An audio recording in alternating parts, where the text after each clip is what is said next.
Most of the recruits hailed from states that denied them the right to vote, banned their children from public schools, and allowed thugs to beat them when they boarded streetcars and trains. Trotter and his fellows had signed on to crush the Confederacy and put an end to the enslavement of 4 million blacks, but also to win for themselves the full rights and privileges of American citizens. Those who enlisted in early 1863 understood that it was by no means certain that their sacrifice would convince white Americans to accept their claims. A good many Northern freemen had fathers or uncles who had served in previous wars. Roughly 5,000 black men had joined the Patriots during the Revolution, but significantly, those soldiers disproportionately hailed from those New England states that were home to few African Americans overall.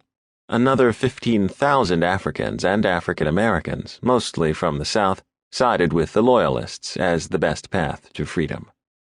Only Massachusetts permitted slaves to volunteer in exchange for their freedom, and many, such as Peter Salem, fought at both Concord and Bunker Hill.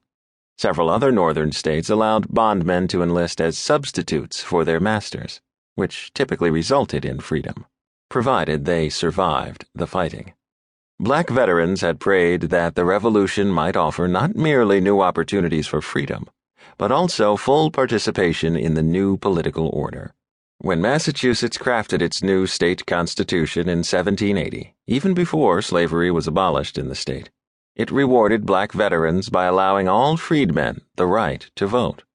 Slavery in the North collapsed fastest in those states that had lower proportions of blacks, but also in those that had high numbers of black veterans, who often returned from the war armed and prepared to liberate wives and children, and to sue for political rights when necessary.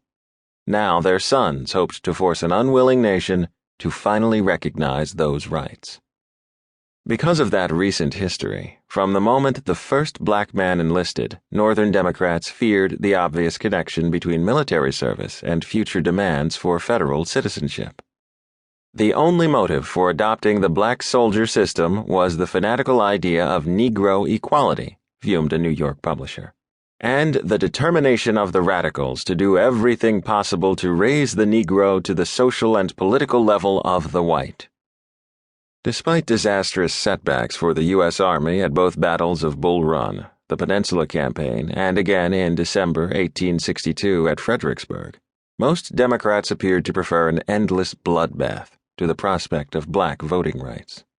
So worried was the Lincoln administration about appeasing Northern racists that it was not until the Emancipation Proclamation went into effect in January 1863 that his War Department permitted Massachusetts Governor John A. Andrew to begin raising black regiments. As abolitionist Frederick Douglass spoke across the North in favor of Andrew's proposal, the vitriol reached ugly new lows. "Fred Douglass sounds the war cry to the darkies of New York," sneered a Cleveland editor. "Let us imagine Fred standing on an eminence near Rochester, a perfume bottle in one hand, speaking to the black recruits as the swords of the charcoal officers protrude between their legs like monkeys' tails." That Douglass, born a slave in Maryland, had become a respected, elegantly dressed, and eloquent anti-slavery orator clearly outraged the Ohio publisher. But perhaps his real fear was that black soldiers would aim their muskets north, south, east, and west, and not merely at the Confederate military. The theory that black soldiers and veterans could not be adequately controlled by white officers was also raised on Capitol Hill, especially by politicians from the border slave states that had not seceded. "You put one white man to command 1,000 Negroes at the South," charged Kentucky Congressman John J. Crisden. "But will he restrain them? Will it not result in servile war?"